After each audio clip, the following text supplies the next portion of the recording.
नमस्कार साथियों, मैं नितेश मिश्रा आप सभी का एन मिसाइल क्लासेस में हार्दिक स्वागत करता हूं। आज एक नए टॉपिक के साथ जो है विश्वविद्यालय शिक्षा आयोग। तो आज इस टॉपिक में हम जानेंगे क्या है विश्वविद्यालय शिक्षा आयोग, इसकी स्थापना कैसे हुई, कब हुई, इसका उद्देश्य क्या था, इसका शिक्षा में योगदान क्या था, इसके साथ साथ इसके द्वारा शिक्षा में क्या क्या परिवर्तन हुए, इन सभी की जानकारी आज की वीडियो में हम प्राप्त करेंगे। उससे पहले यदि आपने हमारे चैनल को सब्सक्राइब नहीं किया हो तो सब्सक्राइब कर दें, लाइक करें, शेयर करें, जिससे अन्य सभी भाई एवं बहनों को फायदा मिल सके। तो आइए जानते हैं क्या है विश्वविद्यालय शिक्षा आयोग। तो आप सभी जानते हैं कि सन 1947 में भारत को आज़ादी प्राप्त हुई और जब आज़ादी मिली तो उसमें सारी व्यवस्था गड़बड़ थी। उसको सही ढंग से मैनेज करने के लिए हर जगह सुधार की आवश्यकता महसूस की गई। तो शिक्षा जगत में भी सुधार की आवश्यकता महसूस हुई।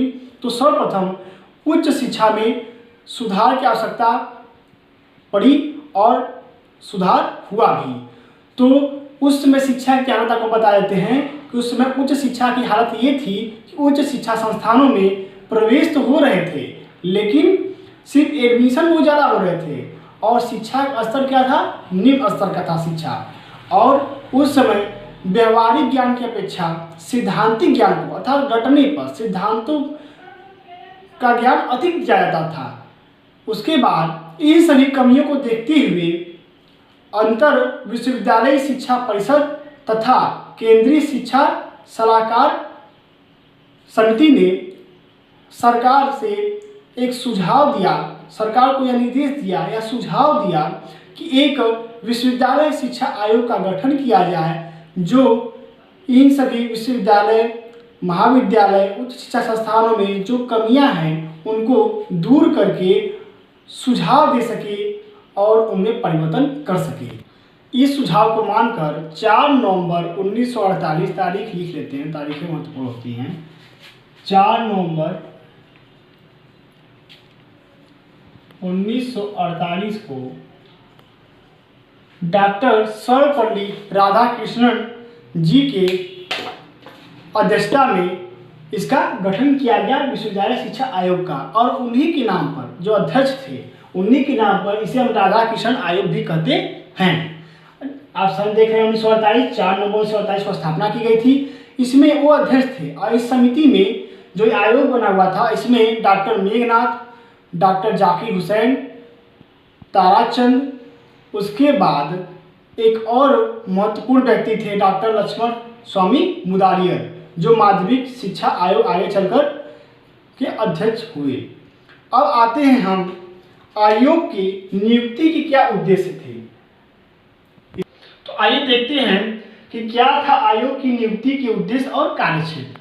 तो सबसे पहला इसका उद्देश्य था विश्वविद्यालय शिक्षा तथा अनुसंधान कार्य में सुझाव देना, अर्थात विश्वविद्यालय की शिक्षा कैसी हो तथा उसका जो अनुसंधान कार्य है वह कैसा होना चाहिए, इसका रूपरेखा निश्चित करना। उसके बाद आता है विश्वविद्यालयों के प्रशासन, नियंत्रण तथा कार्य के संबंध में प्रकाश डालना, अर्थात विश्वविद्यालयों का कार्यप्रणाली कैसा होना चाहिए, वहाँ का प्रशासन कैसा होना चाहिए और उसके बाद वहाँ का नियंत्रण, वहाँ पर नियंत्रण जो है वह कैसा होना चाहिए, इसके संबंध में सुझाव देना। नियंत्रण का अर्थ है उसके कुलपति को क्या अधिकार होना चाहिए, ये सब। आगे शिक्षा की अवधि तथा माध्यम के संबंध में सुझाव देना।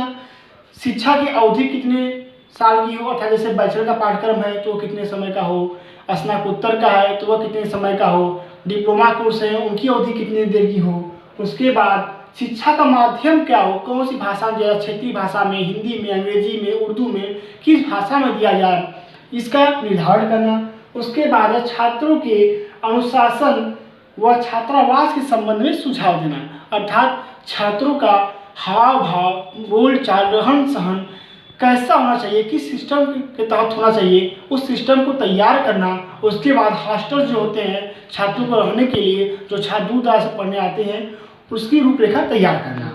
उसके बाद आता है शिक्षकों की योग्यता, वेतन व सेवा शर्त के संबंध में सुझाव देना, अर्थात जो शिक्षक आ रहे हैं विश्वविद्यालय में पढ़ाने के लिए, महाविद्यालय में पढ़ाने के लिए, उनकी क्या योग्यता होनी चाहिए, क्या कहते हैं, उनके पास कितने दिन सेवारत होने का प्रमाण पत्र होना चाहिए कि उन्होंने इतना दिन कहीं शिक्षण कार्य किया है, उसके बाद उनका वेतन कितना होना चाहिए, इन सभी बातों का निर्धारण करना।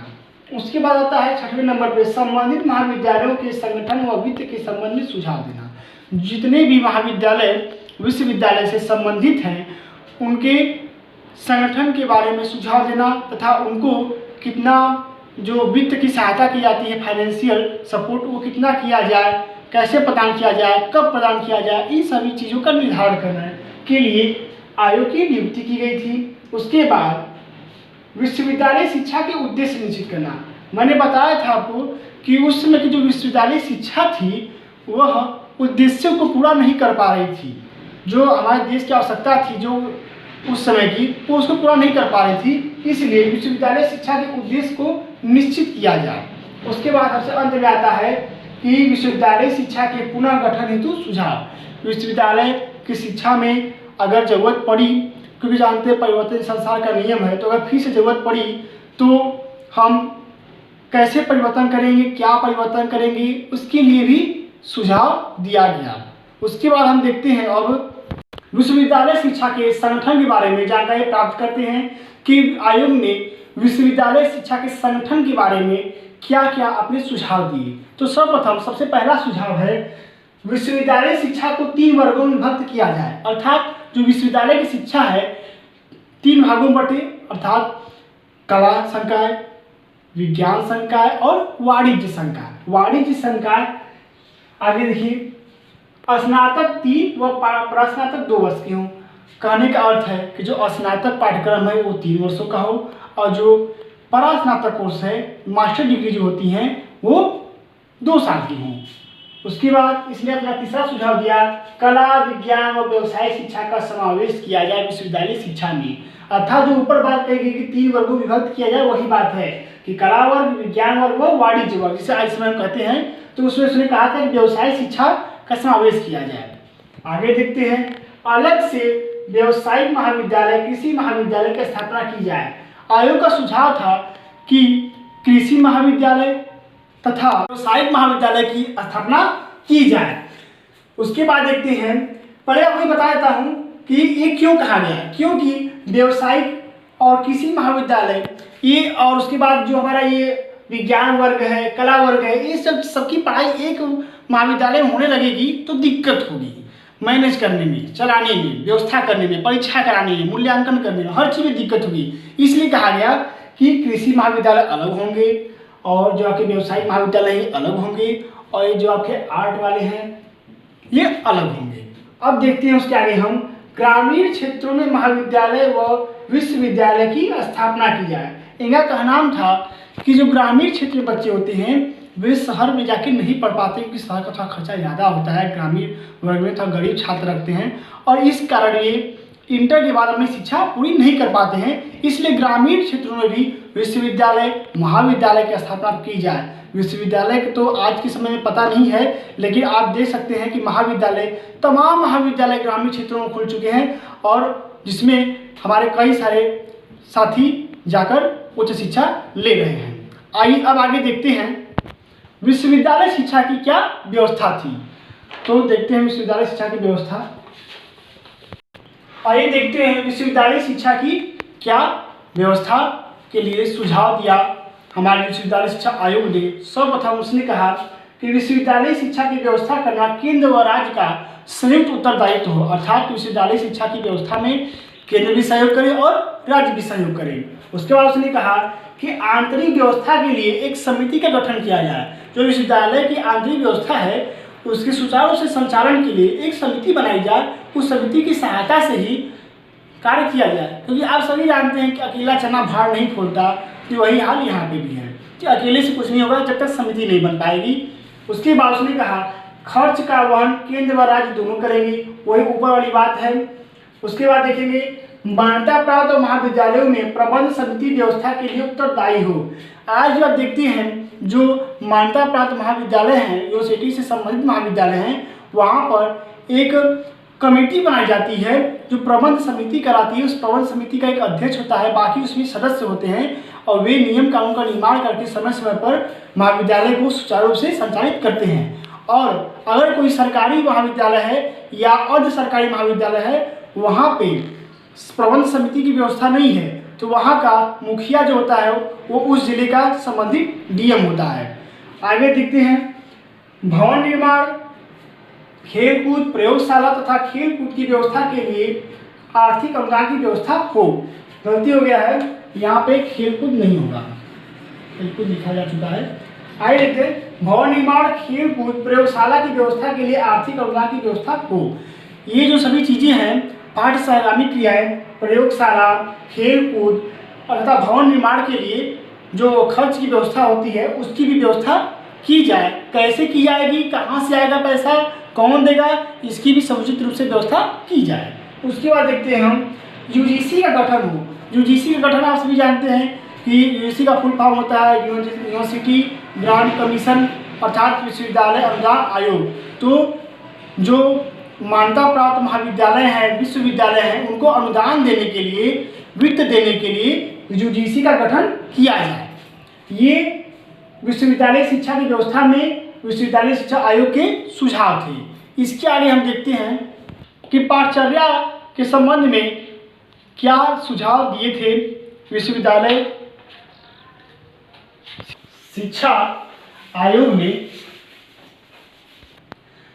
पाठचर्या के विषय में क्या क्या सुझाव हैं देखते हैं।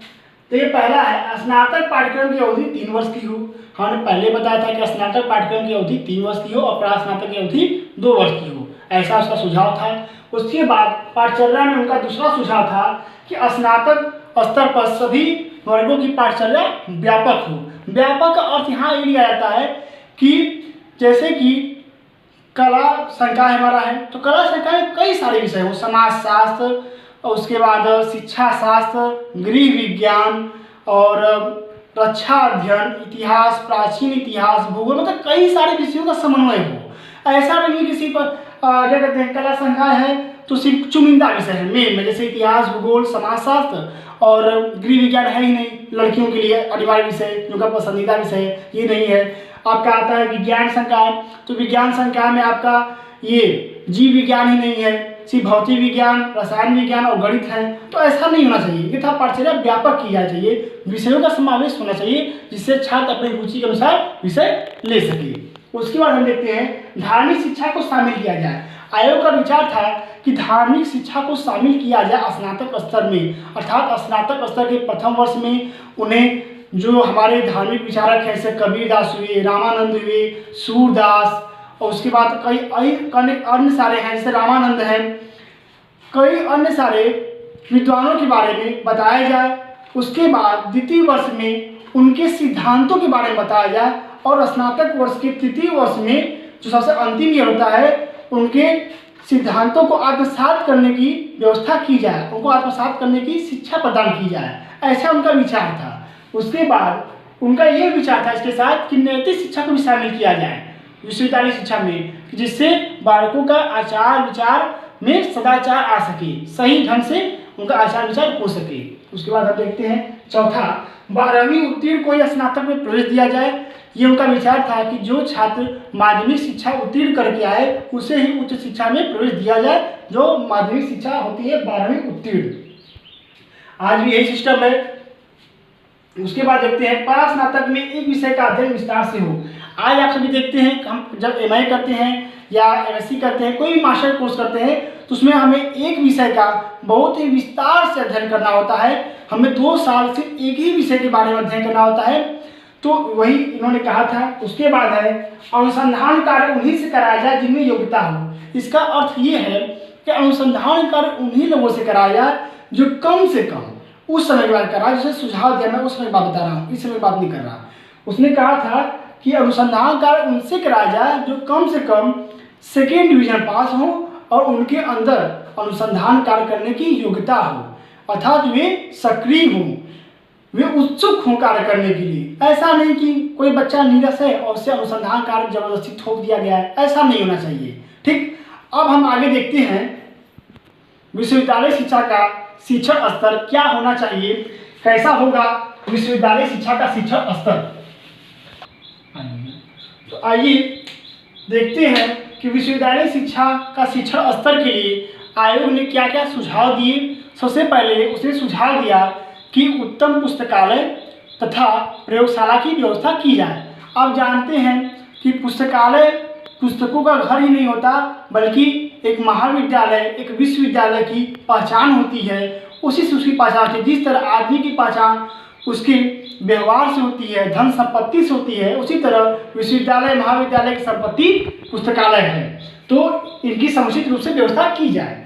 आगे देखते हैं, विश्वविद्यालय व महाविद्यालय में निर्धारित संख्या में प्रवेश। आयोग ने कहा कि विश्वविद्यालय में 3000 और महाविद्यालय में 1500 छात्रों का प्रवेश हो। उसके बाद शिक्षण कार्य न्यूनतम 180 दिनों का हो। आयोग ने कहा कि जो विश्वविद्यालय महाविद्यालय उच्च शिक्षा संस्थानों में जो शिक्षण कार्य होता है वह कम से कम 180 दिनों का हो। और ये जो 180 दिन हैं ये परीक्षा के दिनों को छोड़ के दिया गया है, परीक्षा के दिनों को सम्मिलित करके नहीं। ये शिक्षण कार्य परीक्षा के दिनों को छोड़कर 180 दिनों का होना चाहिए। उसके बाद उसने कहा कि सायंकालीन शिक्षा की व्यवस्था की जाए। सायंकालीन शिक्षा का अर्थ समझते हैं कि जो व्यक्ति काम कर रहा है वो दिन में शिक्षा नहीं ले पा रहा, तो वो शाम के समय शिक्षा ले सके, इसलिए सायंकालीन शिक्षा का शुरुआत करना चाहिए। जैसे आप इसमें देखते हैं कि सायंकालीन अखबार भी चलते हैं, तो उसी तरह सायंकालीन शिक्षा चलनी चाहिए। उसके बाद है योग्य छात्रों को प्रवेश। योग्य छात्रों को प्रवेश का मतलब है कि मेरिट करा के एडमिशन या प्रवेश परीक्षा करा के एडमिशन लिया जाना चाहिए, जिससे कि जो विद्यार्थी योग्य हैं उन्हीं का एडमिशन हो सके। उसके बाद देखते हैं उपस्थिति अनिवार्य। छात्रों की उपस्थिति विश्वविद्यालय महाविद्यालय उच्च शिक्षा संस्थानों में अनिवार्य है। जैसा कि आप सभी देखते हैं कि इस समय कई विश्वविद्यालयों ने नियम बनाया है, जैसे हमारा BHU है और भी कई सारे हैं कि 75% उपस्थिति अनिवार्य है आपकी। उसी तरह का नियम का सुझाव उसने दिया था। उसके बाद है शिक्षकों को अपने व्याख्यान सावधानी पूर्वक तैयार करने होंगे। अर्थात जो शिक्षक अपने लेक्चर आके देते हैं कक्षा में, वे अपने कंटेंट को बहुत ही अच्छी तरह से, उसके बाद जो उसमें प्रमाणित तथ्य हैं उनको शामिल करके सावधानी पूर्वक परिश्रम करके बना के लाएंगे। वे आके कक्षा में इजुल फिजुल की बातें इधर उधर की नहीं करेंगे और बच्चों को अप्रमाणित तथ्य नहीं पढ़ाएंगे। उसके बाद देखते हैं हम कि अपरास्नातक स्तर पर सेमिनार का आयोजन। जो हमारा मास्टर लेवल का जितने सारे कोर्स हैं, डिग्रियां हैं, उन स्तरों पर एक सेमिनार का आयोजन किया जाए। आप सभी ने देखा होगा कि कई सारे महाविद्यालयों में किसी न किसी शिक्षा संबंधी टॉपिक पे सेमिनार प्रायः आयोजित होते रहते हैं। तो यही था आयोग का विश्वविद्यालय शिक्षा का शिक्षण स्तर के लिए सुझाव। अब आगे हम देखते हैं विश्वविद्यालय परीक्षाओं के लिए आयोग ने अपने क्या क्या सुझाव दिए थे विश्वविद्यालय परीक्षाओं के लिए। तो विश्वविद्यालय परीक्षाओं के लिए आयोग ने निम्नलिखित सुझाव दिए। इसमें पहला सुझाव था कि विश्वविद्यालय की जो परीक्षाएं ली जाती हैं वे वस्तुनिष्ठ ली जाए। वस्तुनिष्ठ का अर्थ है कि 4 ऑप्शन हो। उसके बाद स्नातक की परीक्षाएं, दूसरा है कि स्नातक की जो परीक्षाएं होती हैं वे प्रत्येक वर्ष के अंत में हों। अर्थात कहने का मतलब ये है कि जो पहले परीक्षाएं होती थी वो सीधे 3 साल में होती थी, इकट्ठे जो करते हैं, एक ही बार में, एक ही बार परीक्षा ली जाती थी। किसी ने कहा कि एक ही बार में लेंगे तो छात्रों के ऊपर ज़्यादा बोझ बढ़ जाता है, इतनी किताबें हो जाती हैं, पढ़ के परीक्षा देना होता है, तो हर वर्ष के अंत में परीक्षाएं ली जाएँ। इसी का सिस्टम है हमारा सेमेस्टर परीक्षा, ये 6 महीने पे होता है। तो उसके बाद है तीसरा, कृपांक खत्म हो। अर्थात जो परीक्षाओं में कृपांक मिलता है विश्वविद्यालय की तरफ से, ग्रेस मार्क जिसे कहते हैं, ये खत्म किया जाए। लेकिन अभी तक ये ग्रेस मार्क का सिस्टम खत्म नहीं हुआ है। कोई बच्चा 1 या 2 नंबर से अगर फेल होता है तो उसमें +1 GR करके उसे पास कर दिया जाता है। तो ये अभी सिस्टम चल रहा है। आगे देखते हैं मौखिक परीक्षा ली जाए। उसने कहा था कि लिखित परीक्षाओं के साथ साथ मौखिक परीक्षाएं भी ली जाए। जैसे आज का हमारा प्रयोगात्मक परीक्षाएं होती हैं, जो प्रैक्टिकल विषय होते हैं, जैसे मनोविज्ञान है, रक्षा अध्ययन है, इस सब में क्या होता है कि प्रयोगात्मक परीक्षाएं होती हैं, जो अर्थात वाइवा लिया जाता है, मौखिक परीक्षाएं भी होती हैं। अब देखते हैं आगे 5वां, उत्तर पुस्तिका का मूल्यांकन करने हेतु मानदंड निर्धारित किए जाए। मानदंड से तात्पर्य यह है कि जो शिक्षक होंगे उत्तर पुस्तिका का मूल्यांकन करने के लिए उनके पास कम से कम 6 साल का शिक्षण कार्य का अनुभव होना चाहिए, तभी वे मूल्यांकन करने के अधिकारी होंगे। और उसके बाद अगर उनके पास 6 वर्ष का नहीं है शिक्षा अनुभव तो उन्हें मूल्यांकन करने का अधिकार नहीं होगा। और सबसे अंत में उसने सुझाव दिया कि सरकारी नौकरी के लिए विश्वविद्यालय की डिग्री के साथ साथ एक प्रतियोगी परीक्षा भी ली जाए। ये नहीं है कि विश्वविद्यालय की डिग्री लगा दी, अगर पास 70% है तो आपको नौकरी दे दी गई, जिसका 60% है उसे नौकरी नहीं दी गई, तो ये न किया जाए। क्योंकि कभी कभी होता है कि शिक्षण कार्य में थोड़ा असावधानी होने की वजह से किसी प्रतिभावान छात्र को कम परसेंटेज मिलता है, किसी कम प्रतिभावान छात्र को ज़्यादा नंबर मिल जाता है। तो ये लापरवाही जो है विद्यार्थियों के लिए भारी न पड़े, इसके लिए उसने कहा कि प्रतियोगी परीक्षा भी ली जाए। जो प्रतिभावान होगा वो अच्छे नंबर ला के उत्तीर्ण कर जाएगा। ये सिर्फ मानक होना चाहिए कि आपके पास ये डिग्री होनी चाहिए। इसके आधार पे कोई भी परीक्षा का निर्धारण नहीं करना चाहिए। कोई भी भर्ती सिर्फ विश्वविद्यालय की डिग्री के आधार पर नहीं होनी चाहिए, उसके लिए एक प्रतियोगी परीक्षा भी ली जानी चाहिए। अब हम देखेंगे आगे कि विश्वविद्यालय शिक्षा आयोग ने क्या क्या स्त्री शिक्षा हेतु सुझाव दिए हैं।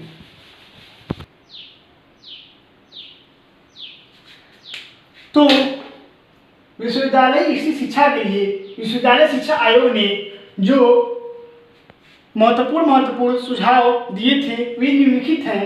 सबसे पहला सुझाव है स्त्री शिक्षा के पाठ्यक्रम में महत्वपूर्ण बिंदु को शामिल करना। गृह विज्ञान, गृह शिक्षा तथा पालन पोषण, बच्चों का पालन पोषण कैसे करें, इनकी शिक्षा को उसमें शामिल करना चाहिए। यही महत्वपूर्ण बिंदु थे। उसके बाद हम देखते हैं अलग शिक्षा की व्यवस्था हो। इसका अर्थ है कि स्त्रियों के लिए एक अलग से कॉलेज बनाया जाए, अलग से महाविद्यालय बनाया जाए, अलग से उच्च शिक्षा संस्थान बनाए जाए जिसमें सिर्फ स्त्री ही पढ़ें। और आज के आधुनिक परिवेश में आप देखते होंगे कई सारे महिला महाविद्यालय खुले हुए हैं, जहाँ से स्त्रियों का एडमिशन होता है, महिलाओं का एडमिशन होता है, उसमें लड़के नहीं पढ़ सकते हैं। तो अगर ऐसा न हो सके, ये भी बात उसने कहा था अपने सुझाव में कि अगर ऐसा न हो सके तो शिक्षा व्यवस्था की जाए, को एजुकेशन, लड़का भी पढ़े और लड़की भी पढ़े। उसके बाद तीसरा उद्देश्य प्राप्ति में सहायक पाठ्यक्रम, जो पाठ्यक्रम का निर्माण हो स्त्रियों के लिए वो उद्देश्य की प्राप्ति में सहायक हो। तो उद्देश्य क्या है? उद्देश्य ये है कि जो महिलाएं हैं वे गृह कार्य में कितनी दक्ष हैं, उन्हें गृह कार्य कितनी सरलता से आता है, इन सभी चीज़ों का समावेश हो। उन्हें कुशल माता तथा कुशल गृहिणी बनाने में जो पाठ्यक्रम है उसका योगदान होना चाहिए। उसके बाद हम देखते हैं स्त्री की प्रकृति व आवश्यकता अनुसार शिक्षा, अर्थात कोई भी महिला प्रकृति का अर्थ उसके व्यवहार से मत लगाइएगा। जैसे किसी का अगर प्रकृति है गुस्सा होने का तो वो गुस्सा होने की पढ़ाई पढ़े, ऐसा कुछ नहीं है। प्रकृति का अर्थ है जहाँ उसकी रुचि हो, यहाँ प्रकृति का उसकी रुचि से लिया जाएगा। तो स्त्री की प्रकृति व आवश्यकता अनुसार शिक्षा, तो स्त्री की जो प्रकृति है जिसमें उसकी रुचि है, जिसकी रुचि है कटाई बुनाई में, तो कटाई बुनाई की शिक्षा ले। आवश्यकता अनुसार शिक्षा, उसकी आवश्यकता है मान लीजिए उसे ब्यूटिशियन का कोर्स करना है तथा उसे ब्यूटिशियन का पार्लर की दुकान खोलनी है, तो उसे ब्यूटिशियन की शिक्षा दी जाए। इसी तरह सौंदर्य प्रसाधन, कटाई बुनाई, सिलाई कढ़ाई और सारी शिक्षाएं हैं जो पाठ्यक्रम में उनके रुचि के अनुसार प्रदान की जाए।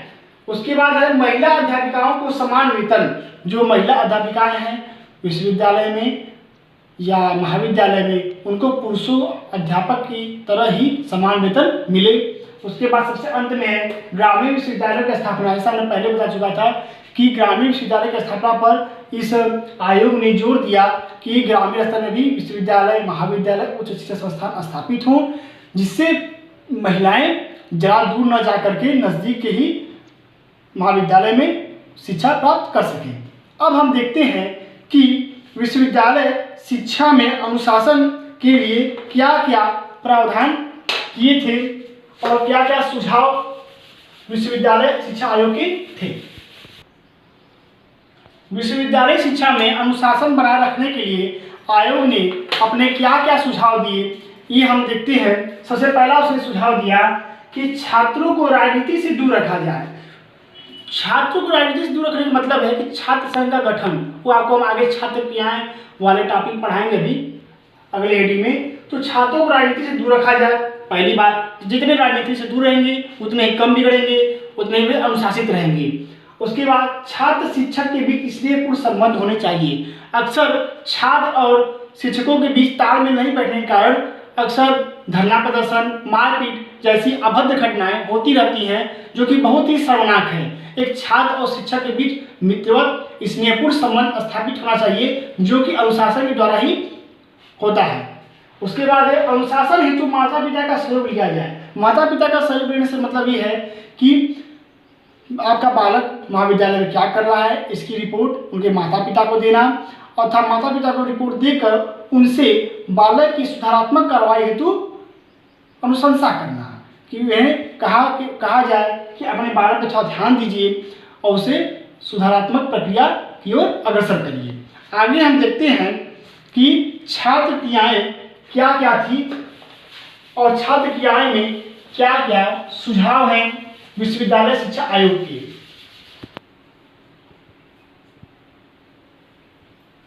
तो छात्र क्रियाओं के लिए सुझाव दिया आयोग ने। सबसे पहला सुझाव था कि प्रत्येक वर्ष स्वास्थ्य परीक्षण हो, अर्थात प्रत्येक छात्र का एडमिशन के समय तथा उसके बाद हर साल उसका स्वास्थ्य परीक्षण किया जाए, उसका स्वास्थ्य कैसा है। उसके बाद दोपहर में बच्चों को कैंटीन जो है, कैंटीन हुआ या हॉस्टल हुआ, उसमें पौष्टिक आहार मिले। उसके बाद उसने कहा एनसीसी की व्यवस्था की जाए। आप जानते हैं कि माध्यमिक स्तर पर एनसीसी व्यवस्था थी, लेकिन उच्च स्तर के विद्यालयों में भी, महाविद्यालय यूनिवर्सिटी में एनसीसी की व्यवस्था हो। उसके बाद उसने कहा उत्तम छात्रावास की व्यवस्था हो, जो हॉस्टल्स हैं वे अच्छे हों, साफ सुथरे हों, उनकी बिल्डिंग अच्छी हो। उसके बाद छात्र संघ का गठन हो। आयोग ने कहा कि छात्र छात्राओं की मदद के लिए छात्र संघ का गठन किया जाना चाहिए। छात्र संघ का अर्थ है छात्रों के द्वारा ही जो चुनाव होते हैं वही छात्र संघ है। इसमें छात्र ही वोट देते हैं और अपने लिए एक नेता चुनते हैं, छात्र संघ अध्यक्ष जिसे कहते हैं। मुझे हंसी इसलिए आ रही है क्योंकि मैं भी छात्र संघ का पदाधिकारी रह चुका हूँ। इसमें यह कहा गया कि छात्र संघ का गठन हो, लेकिन उन्हें राजनीति से दूर रखा जाए। तो यहाँ सोचने वाली बात है कि छात्र संघ का गठन भी हो और राजनीति से दूर रहे, ऐसा तो हो ही नहीं सकता। लेकिन उनके अनुसार सुझाव ये था कि छात्र संघ का गठन हो और ये जो छात्र संघ है ये राजनीति से दूर रहे, सिर्फ छात्र छात्राओं की मदद करे। तो ऐसा तो वर्तमान समय में संभव नहीं है, लेकिन हाँ छात्र परिषद का निर्माण करके वर्तमान समय में इसके सुझाव पर अमल किया गया है। छात्र परिषद राजनीति नहीं करती है, ये सिर्फ छात्र छात्राओं की मदद करती है। उसके बाद गरीब छात्रों के लिए छात्रवृत्ति की व्यवस्था की जाए। उसके बाद है प्रॉक्टोरियल बोर्ड का गठन हो। प्रॉक्टोरियल बोर्ड का प्रत्येक महाविद्यालय में गठन किया जाए और इस का गठन करके उचित रूप से पठन पाठन तथा जो निर्देश हैं उनका सही ढंग से पालन कराया जाए। अब हम आगे देखते हैं विश्वविद्यालय शिक्षा आयोग के गुण। तो हम देखते हैं कि आयोग के क्या क्या गुण थे। जो विश्वविद्यालय शिक्षा आयोग था इसके क्या क्या गुण थे, तो इसके मूल्यांकन में सर्वप्रथम गुण और दोष दोनों को देखते हैं। तो सर्वप्रथम गुण को हम देखते हैं। तो पहला गुण है विश्वविद्यालय शिक्षा समवर्ती सूची में शामिल। विश्वविद्यालय शिक्षा को केंद्र व राज्य दोनों के मध्य रखने के लिए, अर्थात केंद्र व राज्य दोनों आपसी सहमति से इस पर निर्णय लेकर नियम कानून बना सके, यह इसने कहा था, जो बहुत ही अच्छी बात थी। दूसरा यूजीसी का गठन, इसने यूजीसी के गठन की बात कही जो कि इसके गुणों में शामिल होती है। तीसरा है विश्वविद्यालय के कार्य दिवस का निर्धारण। विश्वविद्यालय के कार्य दिवसों का निर्धारण करना भी इसकी एक विशेषता है। उसके बाद छात्रों की निश्चित संख्या, इसका एक बहुत ही अच्छा यह कार्य है, इसने छात्रों की निश्चित संख्या का ज्ञान कराया महाविद्यालय व विश्वविद्यालयों को, जिससे अच्छी तरह से सुचारू रूप से पठन पाठन चल सके। उसके बाद शिक्षकों को पदोन्नति हेतु अनुकूल सुझाव इसने दिया कि कैसे शिक्षकों का प्रमोशन हो, किस आधार पे शिक्षकों का प्रमोशन हो, यह बात इसने अपने सुझावों में कही, जो कि इसके गुणों में शामिल होती है। अब हम देखेंगे यूजीसी के, माफ करिएगा, विश्वविद्यालय शिक्षा आयोग या राधाकृष्णन आयोग के क्या क्या दोष थे। तो इनके दोषों को हम सर्वप्रथम लिख लेते हैं, उसके बाद आपको समझाते हैं।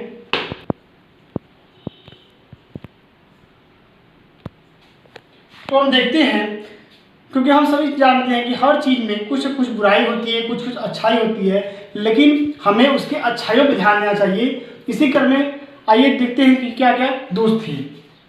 तो इसका पहला दोष है उद्देश्य का व्यापक होना। इसका जो उद्देश्य था बहुत ही ज़्यादा व्यापक था, बहुत ही तामझाम था।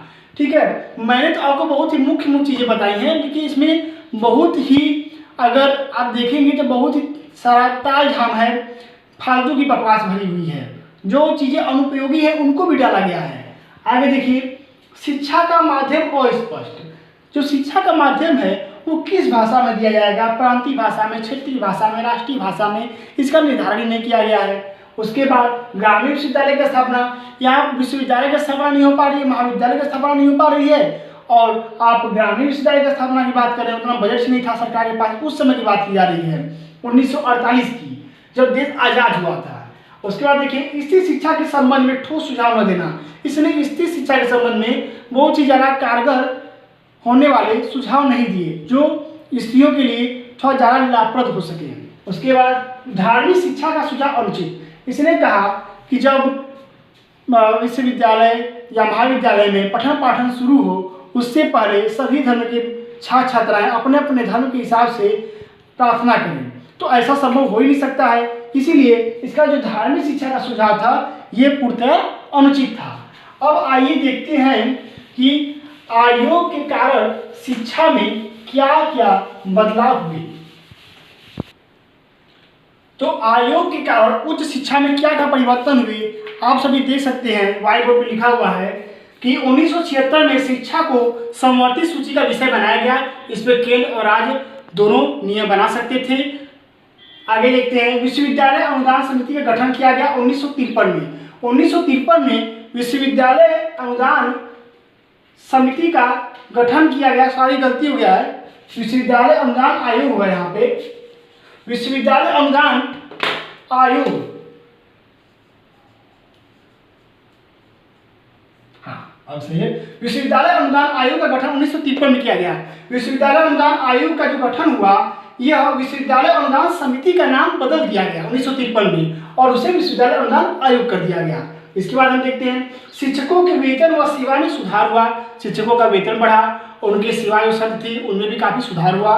उसके बाद 1959 में एनएसएस राष्ट्रीय सेवा योजना, नेशनल सर्विस स्कीम व एनसीसी नेशनल कैडेट कोर 1963 में स्थापित किया गया। एनएसएस जो होता है वो महाविद्यालय में चलता है, एनसीसी जो है ये माध्यमिक स्तर पे और उच्च स्तर पे दोनों पे चलती है। A grade, B grade, C grade NCC में होते हैं। उसके बाद कृषि, कानून, चिकित्सा व इंजीनियरिंग महाविद्यालयों की स्थापना की गई। जैसा कि कहा गया था कि इन सभी के अलग अलग महाविद्यालय हों स्थापित, तो वही कार्य किया गया, कृषि, कानून, चिकित्सा व इंजीनियरिंग महाविद्यालय की स्थापना की गई। कुल मिला के अब इनका मूल्यांकन करने पर, हमने पहले ही कहा कि हर चीज़ में गुण भी होता है, दोष भी होता है, तो इसका मूल्यांकन करने पर हमें यह जानकारी प्राप्त होती है कि हालांकि इसमें कुछ गुण भी थे, कुछ दोष भी थे, लेकिन दोष को ध्यान न देते हुए इनके गुणों का अगर ध्यान रखा जाए, इसने उच्च शिक्षा के क्षेत्र में बहुत ही आमूल-चूल परिवर्तन किए। इसी के साथ मैं नीतीश मिश्रा आप सभी को धन्यवाद देता हूँ इतना समय देकर वीडियो देखने के लिए, और आगे आपको मैं अगले वीडियो में माध्यमिक शिक्षा आयोग के बारे में जानकारी दूंगा।